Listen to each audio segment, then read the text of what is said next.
Bonjour et bienvenue sur cette micro-capsule. Je me présente, je suis Youssef Agarmin, avant-vente chez ExtraHop.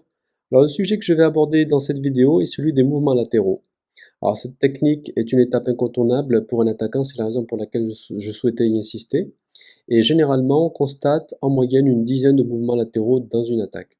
Donc, c'est la raison pour laquelle toute compagnie, à mon sens, soucieuse de la sécurité en tout cas, doit absolument analyser les mouvements latéraux, qui sont généralement, bien évidemment, sur le trafic est-ouest, et être en mesure de détecter en fait celles qui sont malicieuses grâce au machine learning. Alors, ExtraHop Rivelix inspecte tout le trafic réseau puisqu'on va d'abord collecter en fait l'ensemble du trafic réseau au travers de TAP, au travers de port mirroring, au travers d'équipements comme Ixia, Gigamon, etc. Et une fois que nous avons récupéré en fait l'ensemble du trafic réseau, eh bien on va pouvoir l'analyser en temps réel. Donc là, nous sommes en présence en fait de notre page par défaut, de notre dashboard par défaut lorsqu'on se connecte sur la solution Rivelix ExtraHop. Et ce que nous avons ici sur la gauche, c'est les catégories, les différentes, notre kill chain ici, dans laquelle nous avons classé les différentes détections. Donc on va rencontrer ici du command and control, on va rencontrer des détections de type reconnaissance, des exploits. Ce qui nous intéresse ici, c'est les mouvements latéraux. On va sélectionner. Donc ici, on est à présence en fait de la carte de détection sur l'ensemble des mouvements latéraux.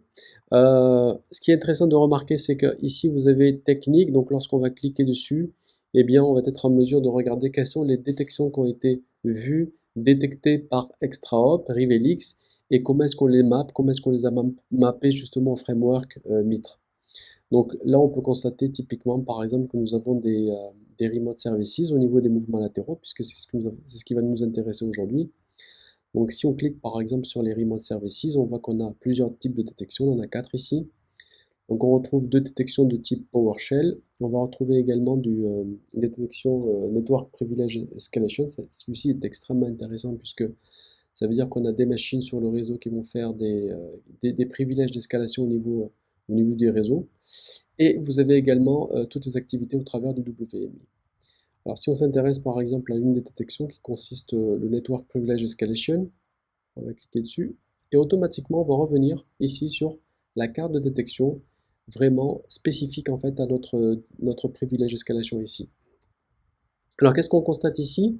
Eh bien on constate que nous avons une machine ici qui s'appelle Work Physicien 01 qui tout simplement qui est en train de communiquer avec une machine Workstation IT Admin ici et que c'est la première fois qu'elle fait cette tentative en fait d'accès administrateur à distance pour accéder ici sur notre workstation.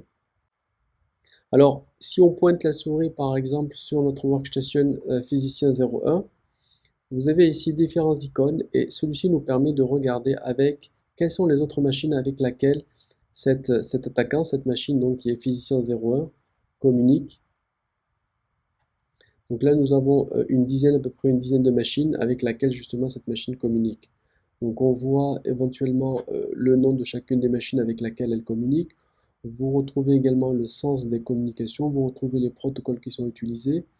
Et les surbrillances que vous avez ici autour, ce sont les différentes détections qui ont été détectées sur les machines avec lesquelles elles communiquent. Donc en termes de visibilité, c'est vraiment intéressant de constater ce trafic-là d'un point de vue est-ouest.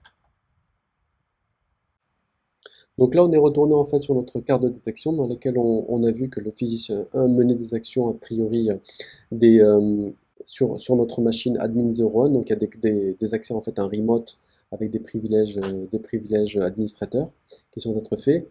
La partie investigation guidée nous permet bien évidemment d'approfondir ce qui s'est passé puisque là on aura affaire non pas à un événement unique mais on voit que ça fait partie d'une chaîne, tout simplement d'une chaîne d'attaque et on peut investiguer sur chacune de ces différentes étapes. Donc, je vais juste revenir sur ma détection ici. On va retourner à nouveau sur notre physicien 01 ici sur lequel on va sélectionner. Et ce qui est intéressant ici, c'est qu'on va pouvoir aussi rentrer dans le détail. On va voir éventuellement, nous avons ici l'empreinte de la machine, vous retrouvez.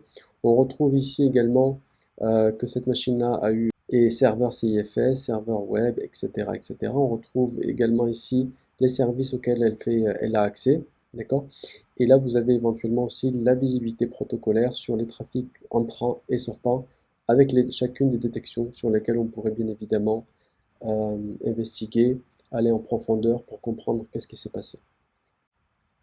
Donc l'accès à l'information est vraiment très simple et vraiment grâce à cette overview en fait ici que nous avons, ça nous permet de directement, par exemple ici, aller voir l'ensemble des mouvements latéraux comme on l'a vu et de pouvoir directement investiguer, de regarder les différentes attaques auxquelles justement dans lesquelles elles font partie et vous retrouvez toutes les informations pour pouvoir en tout cas troubleshooter, pour pouvoir remédier aux différents mouvements latéraux sur votre réseau.